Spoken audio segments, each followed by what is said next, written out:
ছিলেন। তো সমস্ত ইবাদতকে আল্লাহ পাক সংক্ষেপে সংক্ষেপে তিনি আউটলাইন অথবা গাইডলাইন তিনি দিয়েছেন আল্লাহ পাক। রমজান মোবারক হচ্ছে একমাত্র ইবাদত যে রমজান সম্পর্কে আল্লাহ পাক ডিটেইলস পূর্ণ একটি রুকু আল্লাহ পাক আলোচনা করেছেন। সুবহানাল্লাহ। রোজা শুরু করবেন কোনখান থেকে, শেষ করবেন কোথায় গিয়ে, সফরে প্লেনে যখন চলবেন তখন আপনার রোজার অবস্থা কি হবে, যদি দেশে যান তখন কি হবে, অসুস্থ হলে কি হবে, কিভাবে রোজা রাখবেন, কিভাবে রোজা ভাঙবেন, তারপরে কখন শুরু হবে, কখন কি হবে ইত্যাদি বিস্তারিত বিবরণ। রোজার মতো করে এত অন্য কোন ইবাদতের ব্যাপারে আল্লাহ এতটা বলেন নাই যতটা বলেছেন রোজার ব্যাপারে। তাহলে নিশ্চয়ই বুঝতে পারছেন রোজাটা অত্যন্ত গুরুত্বপূর্ণ ইবাদত। সবটাই গুরুত্বপূর্ণ কিন্তু রোজাটা আল্লাহর কাছে বেশি গুরুত্বপূর্ণ। সুবহানাল্লাহ। আচ্ছা, বেশি গুরুত্বপূর্ণ কেন সে কথা কি বলবো? অবশ্যই বলবো। বেশি গুরুত্ব এই কারণে আল্লাহ পাক বলেছেন, এটা হচ্ছে হাদিসে কুদসি। আল্লাহ পাক বলেছেন আস-সাওমু লি ওয়া আনা আজজি বিহি। অন্য রিওয়ায়াতে এসেছে ওয়া আনা উজজা বিহি। আস-সাওমু লি, রোজা হলো আমার জন্য। কে বলতেছেন বলুন তো? আল্লাহ পাক বলছেন রোজা হচ্ছে আমার জন্য, রোজার পুরস্কার আমি দেব। অন্য বর্ণনায় এসেছে রোজা আমার জন্য আর রোজাদারের পুরস্কার আমি আল্লাহ নিজেই পুরস্কার। সুবহানাল্লাহ, সুবহানাল্লাহ। তাহলে প্রশ্ন আসে, আল্লাহ পাক বলছেন রোজা আমার জন্য, আস-সাওমু লি। আল্লাহ তো এই কথা কোথাও বলেননি আজ-যাকাতুলি, আস-সালাতুলি, আল-হাজ্জুলি। রোজা আমার কি বলে, যাকাত আমার জন্য, হজ আমার জন্য, নামাজ আমার জন্য, এই কথা কিন্তু আল্লাহ বলেন নাই। অবশ্যই আমরা যাকাত হোক, নামাজ হোক, হজ হোক কার জন্য করি? আল্লাহর জন্য করি। রমজানের ব্যাপারে আল্লাহ খাস করেছেন যে আস-সাওমু লি, রোজা আমার জন্য। এই কথাটার অর্থ কি, তাৎপর্য কি, ব্যাখ্যা কি, সিগনিফিকেন্স কি? এর সিগনিফিকেন্স হচ্ছে এই যে প্রত্যেকটা ইবাদতের দুটি ধরন আছে। কয়টা ধরন বলুন তো? দুটি ধরন। একটি ধরন হচ্ছে বাহ্যিক আর একটা হচ্ছে আভ্যন্তরীণ। প্রত্যেকটা ইবাদতের দুটি দিক আছে, একটা মানুষকে দেখানো আর একটা ভেতরের। যেমন নামাজ, একটি লোক নামাজ পড়ে না কিন্তু এমন একটা সমাবেশের মধ্যে পড়ে গেছে সবাই নামাজ পড়ে। এখন আমি যদি নামাজ না পড়ি তাহলে লোকে বলবে কি? তখন উজু আছে কি না আছে দাঁড়ায় গেল আল্লাহু আকবার। তাহলে দেখা গেল নামাজ আল্লাহর জন্য পড়ে আবার মানুষের জন্য দেখাবার জন্য করে। যাকাত এটা দেয় মানুষে, তার নিয়তটাকে আল্লাহ পাক ভালো জানেন। কিন্তু কিছু লোক তেমন আছে যাকাতের নামে লুঙ্গি, আমাদের দেশে আছে, এখানে কি করে আমি জানি না, লুঙ্গি শাড়ি কিনে তারপরে বাড়িতে সব জমা করে এরপরে গরিবদের দাওয়াত দেয় এবং সকলকে দেখায় এভাবে লুঙ্গি দিল, শাড়ি দিল, লোকেরা দেখলো যে যাকাত দিল, খুব যাকাত দিয়েছে। কোরবানির ব্যাপারে এভাবে বিরাট একটা গরু কিনলো, কিনে মানুষকে দেখাইলো। চট্টগ্রামে আছে সবচেয়ে বড় দামের গরু একটা কিনে গরুর গলায় মালা একটা পরাইয়া তারপরে শহর ঘুরায়। এখন অবশ্য এটা কমে গেছে আগের থেকে অনেক। মানুষ দেখুক যে অমুকে এই গরুটা কোরবানি করেছে। এটা কি কোরবানির জন্য হলো না মানুষকে দেখাবার জন্য হলো? হজ, টাকা আছে, লোকেরা বলবো কি যে এত টাকার মালিক তাও হজে যায় না, সুতরাং যাই একটু হজ করে আসি। তাহলে হজ করা গেল, আবার মানুষকে দেখাবার জন্য করলো। দুটি জিনিস আছে। কিন্তু একমাত্র রোজা যদি কেউ রাখে মানুষকে দেখাবার জন্য সকাল থেকে শুরু করে সন্ধ্যা পর্যন্ত না খাইয়া কোনো পাগলও থাকবে না। বলেন আপনারা ঠিক কিনা? সে তো মানুষকে দেখাবার জন্য দাঁত পরিষ্কার করে নিল আর দুপুরে ভাত খেয়ে নিল, বউতেও টের পাইলো না। পারবে কিনা? পারবে। টয়লেটে গিয়ে খেয়ে নিল ভালো করে, কোন একটা আড়াল জায়গা নিয়ে খেয়ে গেল, বাচ্চাও দেখলো না, বউতেও দেখলো না, খেয়ে নিল। তাহলে সে তো রোজা রাখলো না। আল্লাহ পাক বলছেন আস-সাওমু লি, রোজা হচ্ছে আমার জন্য। যে রোজা রাখে আমার জন্যই রাখে, মানুষকে দেখাবার জন্য সারাদিন না খেয়ে থাকার কোনো প্রশ্নই ওঠে না। সুবহানাল্লাহ। সুতরাং রোজা যে রাখলো সে আমার জন্যই রাখলো। ওয়া আনা আজজি বিহি, রোজার পুরস্কার আমি আমার হাত দিয়ে দেব। সুবহানাল্লাহ, আমার হাত দিয়ে দেব। ম্যানেজার যদি বলে এই কাজগুলি করলে পরে বেতন, নির্ধারিত বেতন পাবা, আর এইটা যদি করো তাহলে বেতনটা আমি দেবো আমার হাত দিয়া, তাহলে এমপ্লয় যারা তারা বুঝতেই পারবে যে মালিক যখন নিজেই দেবে তাহলে ম্যানেজারের মতো দেবে না, মালিকের মতোই বড় করে দেবে। তো আল্লাহ পাক ফেরেশতাদের কাছে এটা রাখেন নাই, সব নেকি তোমরা লেখো গিয়া, আর রোজার সওয়াব আমার হাত দিয়ে আমি দেব। সুবহানাল্লাহ। এরপরে আল্লাহ পাক বলছেন, অন্য রিওয়ায়াতে এসেছে রোজা আমার জন্য আর রোজাদারের পুরস্কার আর কিচ্ছু না, রোজাদারের পুরস্কার আমি আল্লাহ নিজেই পুরস্কার হয়ে যাব। সুবহানাল্লাহ। হাদিস শরীফে এসেছে রোজা রাখলে পরে ক্ষুধার কারণে, খালি পেটে থাকার কারণে টক্সিন জাতীয় এক প্রকারের গ্যাস তৈরি হয় পেটের ভেতরে, স্টমাকের মধ্যে, ফলে মুখে এক রকমের দুর্গন্ধের সৃষ্টি হয়। নবীজি বলেছেন রোজাদারের মুখের থেকে যে গন্ধ বের হয়, আল্লাহ পাকের কাছে রোজাদারের মুখের গন্ধ মিস্ক আম্বারের চাইতে বেশি পবিত্র। আপনার মুখের গন্ধটাও আল্লাহর কাছে পবিত্র। রোজাদারের জন্য, রোজাদারদের জন্য জান্নাতের একটি দরওয়াজা খাস করে রাখা হয়েছে, যার নাম রাইয়ান। এই দরওয়াজা রোজাদারদের জন্য, কেবলমাত্র রোজাদারেরা সেখান থেকে প্রবেশ করবে, আর কেউ প্রবেশ করতে পারবে না। এই রোজাদারদের সম্পর্কে আল্লাহ পাক বলেছেন, হাদিস শরীফে এসেছে, বুখারী শরীফের হাদিস, রাসূল করিম সাল্লাল্লাহু আলাইহি ওয়াসাল্লাম বলেছেন, লিসাইমে ফারহাতান, ফারহাতুন ইনদা ফিতরিহি ওয়া ফারহাতুন ইনদা লিকাই রাব্বিহি। রোজাদারের জন্য দুইটা খুশি। কয়টা খুশি বলুন তো? কে বলছেন?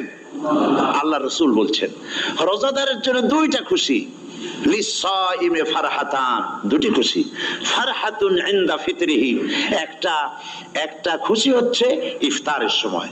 এই ফিতরিহিতে, এই ফিতরিহি দুটি কথা, এই একটি কথার দুটি ব্যাখ্যা হয়। একটা হচ্ছে ইফতারের সময়, ইফতারের কথা বলা হয়েছে, আর ঈদের কথাও এর মধ্যে বলা হয়েছে।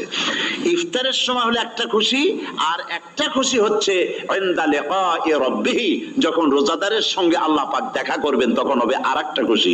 তার মানে হচ্ছে রোজাদারদের সঙ্গে স্পেশাল আল্লাহ রাব্বুল আলামিন সাক্ষাৎকারের ব্যবস্থা করবেন। সুবহানাল্লাহ। তাহলে দুটি জিনিস হলো, একটা হলো ইফতারের জন্য দুটা, রোজাদারের জন্য দুটা খুশি, একটা হলো ইফতারের সময়, আর একটা হচ্ছে আল্লাহর সঙ্গে যখন দেখা করবে। তো ইফতারের যে খুশিটা, এই খুশি রোজাদার ছাড়া কেউ বুঝবে না। ইফতার সারাদিন রোজা রাখার পর সামনে পেঁয়াজি, বেগুনি, সালাদ, তরমুজ, মিষ্টি, তারপরে আম্বালা সুইট মিটের নানান রকমের মিষ্টি, এরপরে মুড়ি, কত কিছু সব সামনে নিয়ে বসে আছে। দেখছেন অবস্থা? সমস্ত কিছু সামনে বসা, ঘড়ির দিকে তাকানো।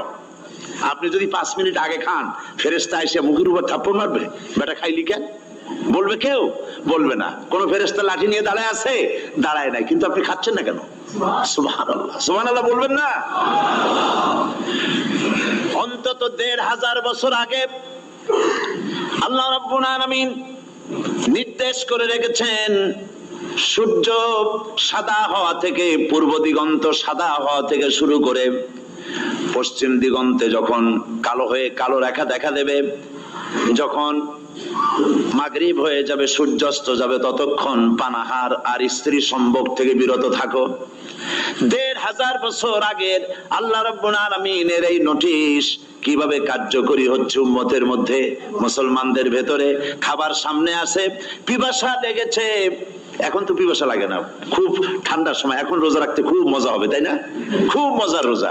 কিন্তু এই রোজা যখন জুন মাস আর জুলাই মাসে আসবে, তখন টের পায় মানুষ রোজা কাকে বলে। প্রচন্ড পিপাসা, সামনে সব খাবার পড়ে আছে, একটা খাবারের দিকে রোজাদারের হাত যায় না, ঘড়ির দিকে তাকায় আর চুপ করে বসে বসে আল্লাহর জিকির করতে থাকে। আল্লাহ কয় ফেরেশতারা, দেখ এই বান্দা বানাইতে নিষেধ করছিলি, সুবহানাল্লাহ। আল্লাহ খুশি হয়ে যান। রোজাদার অপেক্ষা করতে থাকে, ঠিক যখন কাটায় সময়টা এসে গেছে, তখন আল্লাহর নাম করে খুরমা দিয়ে, পানি দিয়ে ইফতার শুরু করে দিল। আল্লাহ পাক খুশি হয়ে গেলেন। এই যে ইফতার, সারাদিন রোজা রাখা ইফতার করায় যে মজা, রোজা রাখলো না এরকম লোকেরাও কিন্তু ইফতার করে না? পুরান ঢাকায় আছে, ঢাকার তো কয়েকটা এলাকা আছে, পুরান ঢাকার লোকেরা নাকি বলে যে, যারা রোজা রাখে না তারা বলে যে, রোজা না রাখে একরকম পাপ করছি, আর ইফতার না করিয়া কবিরা গুনাহ করবো নাকি, ইফতার তো করাই লাগবে। তো খুব মজা করে ইফতার করে তারা। তো সারাদিন রোজা রেখে পেঁয়াজি, ছোলা, বুট, মুড়ি খাওয়ায় যে মজা, সারাদিন ভাত খাইয়া তারপরে ইফতারের শরীক হওয়া, ছাগলে ঘাস খাইলে যেমন লাগে ওইরকম তার মুখে লাগে, এই মজা পাবে না। রোজাদারের যে মজা লাগে সেই মজা সে পাবে না। সারা মাস রোজা থাকার পর, আল্লাহর হুকুম মেনে সারা রাত রোজা রাখার পর, তারপরে ঈদের দিনে জামা কাপড় পরিষ্কার করে, শেরওয়ানি গায়ে লাগাইয়া, পাঞ্জাবি পরে, আতর মেখে, এরপরে ঈদের জামাতে যখন দাঁড়ায় যায়, সে যে মজা পায়, সারা মাস রোজা রেখে ঈদের জামাতে গিয়ে সে যে মজা পায়, যে রোজা রাখলো না, ঈদের দিনে খুব জামা পাজামা, সেন্ট এগুলো মেখে টেকে প্রথম কাতারে গিয়ে দাঁড়ায় গেছে, ও সেই মজা পাবে না। ওর মনের মধ্যে একটা সোর সোর ভাব থেকেই যায়। সে মনে মনে ভাবে এই জামাত আমার না, জোর করে আসছি, এইখানে দাঁড়াবার যোগ্যতা আমার নাই। মনের মধ্যে সে একটা অপরাধী ফিল করে, সে ফিল করতে থাকে। সুতরাং রোজাদারের জন্য দুইটা খুশি, একটা হচ্ছে ইফতারের সময়, আর একটা খুশি হবে যখন আল্লাহ তাদেরকে দেখা দেবেন। সুবহানাল্লাহ। এই রোজা আল্লাহ পাক দান করেছেন। আচ্ছা, কি জন্য রোজা আমাদের দিলেন? এই জন্য দিয়েছেন যে একটা মাস পৃথিবীর মুসলমানরা না খেয়ে থাকুক দিনের বেলায়, ওই না খেয়ে থাকার যে খাবারগুলি বাঁচবে এগুলি আল্লাহ অন্য কোন এলাকার মানুষদের খাওয়াবেন নাকি? এই জন্য করেছেন রোজা, এই জন্য করেন নাই। রোজার ফজিলত আল্লাহর নবী বলেছেন, রমজান মুবারকের এত ফজিলত, মানুষ যখন কোন ইবাদত করে আল্লাহ পাক সেই ইবাদতের নেক আমলের সওয়াব 10 থেকে শুরু করে 700 পর্যন্ত বাড়ায় দেন। 10 থেকে শুরু করে 700 বাড়ায় দেন, ইল্লা সাওম, রোজা ছাড়া। নবীজি বলেছেন, রমজান মুবারকে কেউ যদি একটি নফল কাজ আদায় করে, একটি নফল ইবাদত করে, অন্য মাসের একটি ফরজ আদায় করার সওয়াব আল্লাহ পাক নামায়ে আমলে দিয়ে দিবেন। রমজান মুবারকে কেউ যদি একটি ফরজ আদায় করে, অন্য মাসের 70টি ফরজ আদায় করার মতো সওয়াব আমলনামায় আল্লাহ দিয়ে দিবেন। সুবহানাল্লাহ। এই মাস আমাদের সামনে, আল্লাহু আকবার বলি, আল্লাহু আকবার বলি, আলহামদুলিল্লাহ।